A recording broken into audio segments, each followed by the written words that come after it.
Hello and welcome again to 72 Dragons. It's a pleasure to have you here, Dr. Alegria. My name is Rahul, and I'm one of the writers for 72 Dragons, and we are a production company based in Hong Kong. Our purpose of producing these videos is to spread awareness and create a 72 Dragons community where we talk to health experts and gain and share knowledge through this creative platform. And we also have Dr. Pietro Aparicio, and he is the Chief Operating Officer for 72 Dragons. Dr. Pietro? Welcome, Dr. Alegria. Just to give a brief introduction, there's a lot to say about Dr. Alegria. Dr. Alegria is originally from Spain. He's a pediatric physician, founder of the NGO Alegria Sin Fronteras, that develops comprehensive development projects in Senegal and Ethiopia. He's also a writer and a partner with Zero Mother's Day. So thank you for sharing your knowledge and expertise with our audience today. The first one is, let's talk about Gambo Rural Hospital. We know it is in the south of Ethiopia, in a rural region, a missionary hospital that offers health care to all the inhabitants, particularly the poorest people from remote areas.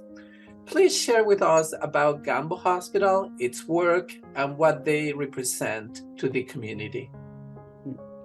Well, thank you very much to invite me for this interview. Really, it's a great pleasure to talk about our work, especially in Gambo Hospital. So, as you tell, Gambo Hospital is a rural hospital in the southern of Ethiopia, and we can say it's the hospital of the people and hospital for the people, especially the poorest of the poorest.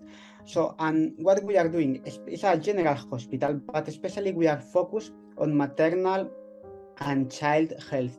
And I mean, our priority is to avoid avoid death. So we focus to avoid maternal death during the birth, and also and for doing that we are creating an antenatal care program that is a pilot program in all Ethiopia, and we are the first ones in our regions, and our first results really are excellent. And now we are working also in contact with the Ethiopian Federal Ministry of Health, and through them we are planning to expand this program, this antenatal care program. This is one of our main goals, and the second one also is to fight against famine and severe acute malnutrition, that especially in this time, this really critical situation in Ethiopia, in fact in all the Horn of Africa, but especially critical in Ethiopia. Due to several factors, the consequences of the pandemic of COVID, the consequences of the war in Ethiopia, especially the Tigray war located in the north, but also affect full country. So the war of Ethiopia, and also, of course, the Ukraine war. Yeah, tackling maternal mortality and malnutrition are truly two big challenges. Yes, certainly. I agree with Dr. Pietro. Dr. Alegria, my next question to you is, in the introduction part, Dr. Pietro mentioned that you moved from Spain to Ethiopia, and now you've been working in Ethiopia for quite some time now. We know that you have a lot of stories and experiences to share. So could you shed some light, or could you tell us about an experience that has marked your path? Yeah, well, really, now we are working in Ethiopia for more than 10 years. So really we have a lot of histories, but I mean, I can say that why I decided to move and to start the work in Ethiopia. Really, impact for me was heartbreaking to see. For example, I remember, if I need to give you some names, I can give you the name of Muliena, that is a young girl, 4 years old girl, that arrived to Gambo Hospital. She was not able to walk because was completely waste without food for a long time, so it was really complete with severe acute malnutrition. Was no muscles, so I'm really she was critical. She almost died. So we admit in Gambo Hospital and with critical in the intensive care unit with medical management, nursing management, 24 hours continuously, and little by little, slowly by slowly, because this is the process, she recovered. And we can say that the main problem was the lack of food, the lack of food due to the poverty. So really, for me, was impressed. So for me, that coming from Spain, I can never imagine that this happens. For sure, maybe I saw some in the TV, some images, but this was not an image on a TV. This was the girl in front of me, looking me, and really this maybe was one of the most critical situations that changed my mind, because was not she was not the only one. Maybe she represents a lot of girls in the same situation. So maybe one of the reasons to decide to move to Ethiopia, so was to work and to support the doctor, to support the hospital, to fight to avoid new situation like this girl, like this Muliena, because we cannot afford that any girl, any boy, any small baby can die due to lack of food.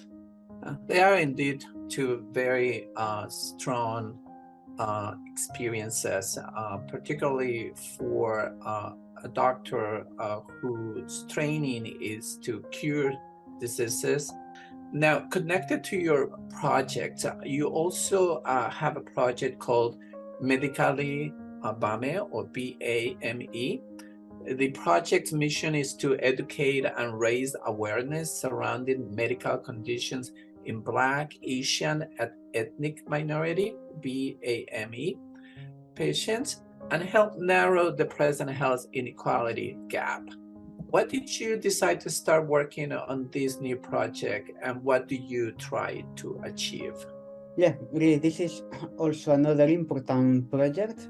So as the first one is focused on action in the way to save lives in Ethiopia, this second project is focused maybe on awareness creation.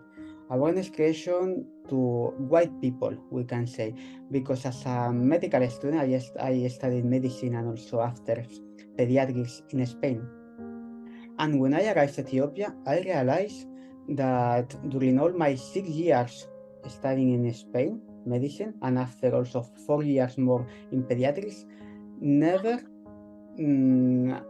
any teacher told explain nothing about maybe disease like malnutrition, another kind of disease, or how to perform a birth with low resources, or with maybe essential medicines, or how to treat disease with essential medicines, and also other disease maybe related to poor hygiene, we can say.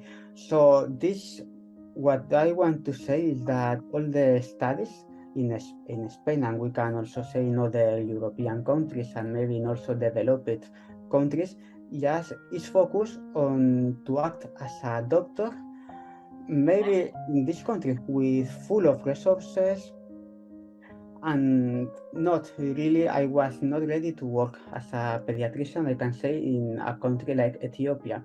And also, then after talking with other colleagues, I see that it was not only the management of disease, also is the way to show this disease. For example, in all the books, all the images were about white people. I never saw, for example, a baby with dark skin. Yes. And since you were talking about maternal mortality, we'll move on to the Zero Mothers Die application, the mobile application at Gambo Rural Hospital in Ethiopia. So the main goal of ZMD app is to reduce preventable causes of maternal mortality. Could you tell us about how did you become a part of this project, and how successful has this application been in the communities you are working in? Well, Zero Mothers Day application really is an excellent tool in Ethiopia, especially in a rural area like Gambo. For example, at this time, the most useful we can say is for teach our doctors, nurses, midwives, and also community workers. Because through this application, we can share some videos, but also some trainings, some documents that really are very useful for our workers, and also contains some essential information for teaching the mothers and the young women. Great. It's amazing how technology is really changing the face of medicine every corner of the world. Now, you also have written several books. One of them on the front line, A Pandemic Between Epidemics, The Miracle of Multiplying Beds, Days and Nights at Gambo Rural General Hospital in Ethiopia. Could you share what do you try to accomplish by writing this book? And as a follow-up question, how do you see your books and your work making a change in Ethiopia and outside Ethiopia? Well, thank you very much for these questions, really for in this case about the books. First of all, I can say I love reading books and I love also writing books. So I start writing for myself, because when I arrived at Ethiopia, everything was so heartbreaking that I need to write just for myself as a therapeutic. We can see as a therapy for myself.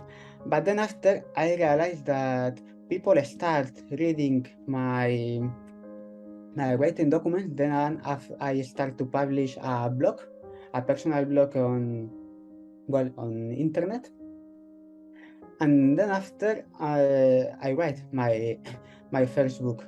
So first one, I talk about my own experience, my personal experience. But then after, I see that it was not enough just only to talk about how we were working in Gambo Hospital. I realized that, well, in Gambo for sure we are in a rural area. We are full of necessity, full of challenges, but not all in Ethiopia, not all the things in Ethiopia are negative. There are also a lot of positive things.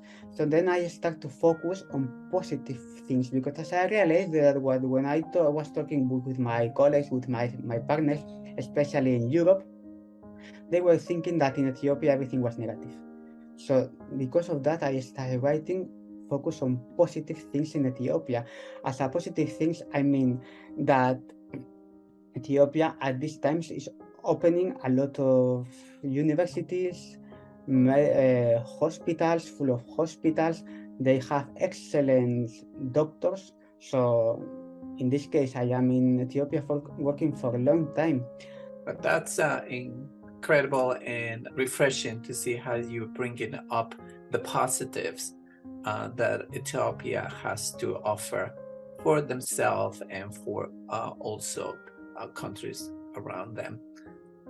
Yes. Well, this brings us to the end of the interview, and it was amazing having you here, and it has been a great pleasure talking to you. We are amazed by your work and dedication and perseverance. Dr. Inaki Alegria, it has really been an honor and privilege talking to you about the incredible work of the Gambo Hospital in Ethiopia, your project, and your partnership with Zero Mother's Day, a true inspiration for health workers all over the world. Thank you very much. Thank you. Thank you very much for your time.